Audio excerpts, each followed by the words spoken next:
Live from Fargo and serving you on TV, online, and on the go. This is Valley News Live at 5. New at 5. Fargo police might have a case of arson on their hands. Police confirmed to Valley News Live that they're investigating suspicious circumstances at a North Side apartment fire. Several tenants of the building at 2814 7th Street North reached out to our whistleblower hotline with concerns the fire was set intentionally. The fire last Thursday caused significant damage to a ground floor apartment and smoke damage in other units. Several people had to be rescued, and neighbors say one man jumped from a balcony before fire crews could get to him. A Barnesville woman has been charged with murder in the death of a foster child. 35-year-old Kelly Anderson is now facing second-degree murder for the death of a little boy who had been in her care since April of last year. Court documents state his lifeless body was brought to the Sanford emergency room with bruising to the head and face last Thursday. Court records say Anderson said the child self-injured himself and described how he threw himself around several times from the bath to the toilet. She said she believed the child may have had a seizure in the bathtub or shortly after. Documents state Anderson's husband, however, told police that the child did not usually throw himself around and that he didn't know anything about a seizure. A preliminary autopsy states the child likely died from asphyxia associated with blunt force trauma, and the manner of death is listed as homicide. There's an arrest warrant out for a fourth person now charged in connection with the murder of a Moorhead teenager. Brandon Erbstacer is accused of aiding an offender. Police say Ethan Broad is the main suspect in the murder of 19-year-old Destiny Avery.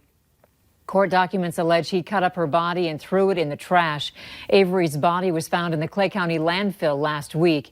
Andrea Payne and David Erno are in jail on charges of lying to police about Avery's death after being told by Broad that he had killed Avery.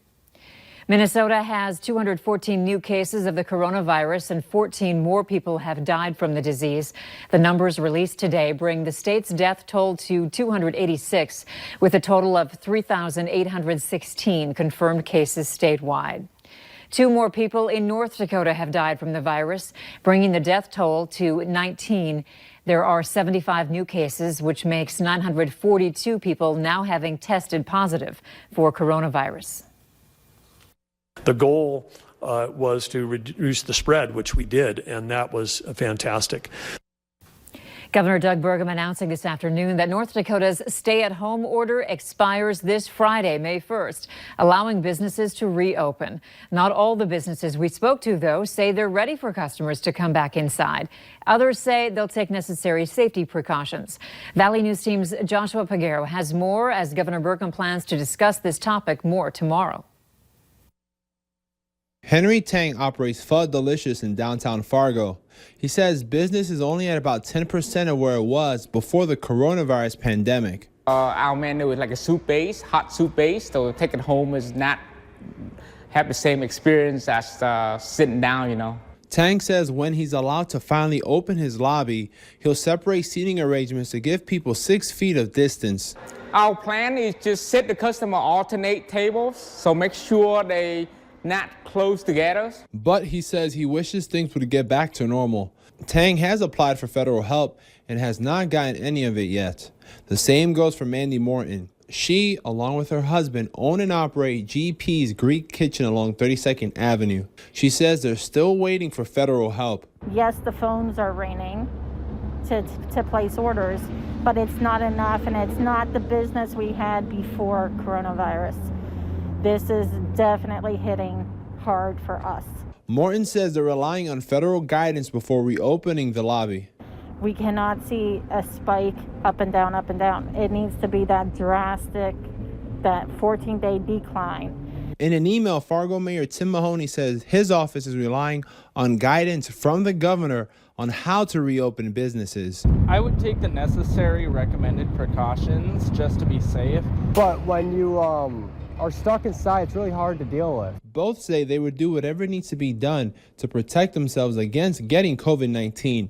In Fargo, Joshua Peguero, Valley News Live. Other restaurants, including Luna Fargo, tell us they have no intention of opening up to full service by April 30th and will instead rely on takeout and delivery.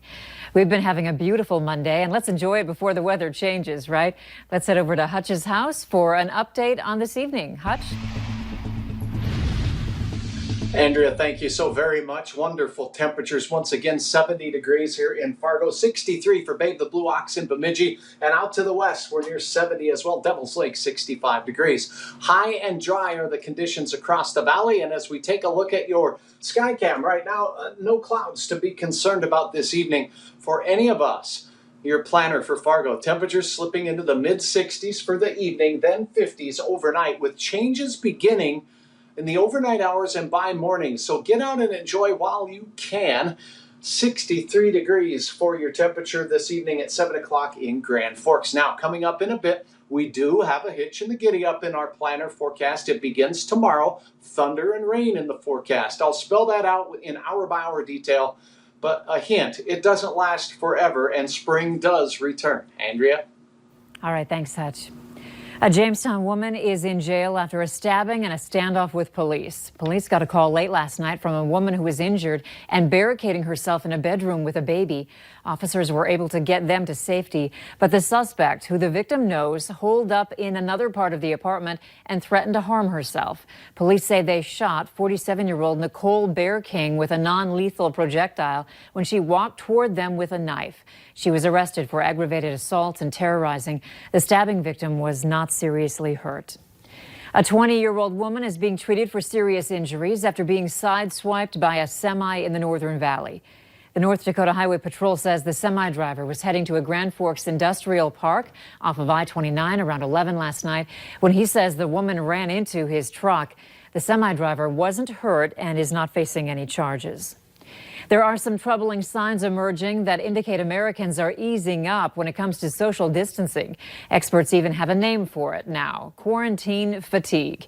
NBC's Sam Brock reports on what's happening. California's golden beaches, for weeks vacant in the midst of this public health crisis, are suddenly social. Normally we'd be going to church, but now we're just kind of feeling the presence of God here on the beach. On the other side of the country, crowds gathered on Long Island shores or stretched out at Piedmont Park in Atlanta, tossing frisbees and exchanging high fives. This is something that I don't think anybody, even our grandparents, could relate to in their lifetime, being told to not go outside. While this video of a house party reportedly taken in Chicago this weekend is going viral, the city's mayor calling it reckless and utterly unacceptable. You can't even move. A new study from the University of Maryland says increasingly more people aren't staying home. What we see right now is that individual Americans, many of them are deciding on their own that they are going to reopen themselves to go out more. Dr. Lei Zhang calls it quarantine fatigue, a combination of warmer weather, looser state rules, and weeks of being cooped up inside. Turning the tide in the wrong direction, with his social distancing index dropping by 3% overall, equating to millions of people out and about. Last week, we saw for the first time nationwide a reduction in our social distancing index, which indicates that people are going outside of the home more, they're traveling more. So it's just a major shift in momentum as the nation fights the pandemic. Although 44 states in the study slipped, the worst offenders were largely in the South, with Louisiana, the Carolinas, and Tennessee leading the way. Governors like California's Gavin Newsom reacting to the renewed beach activity, tweeting in part, "I know it's going to be nice out this weekend, and many are tired of staying home, but we must continue to take this seriously. #StayHomeSaveLives." For this circle of friends who used to meet every week at a neighborhood bar, this group, we respect each other, we keep our distance. I can only be responsible for myself, and I have to do what I'm comfortable with. they say their behavior is proof you can be outside responsibly. But with a bit of cautiousness, because you're only going to trust the people that you think are practicing social distancing. According to the study, even areas considered the best at staying home, like New York and Washington, D.C., are also seeing some regression. Still ahead at 5, you can now hit the driving ranges in Fargo, but there are new social distancing rules to keep golfers safe.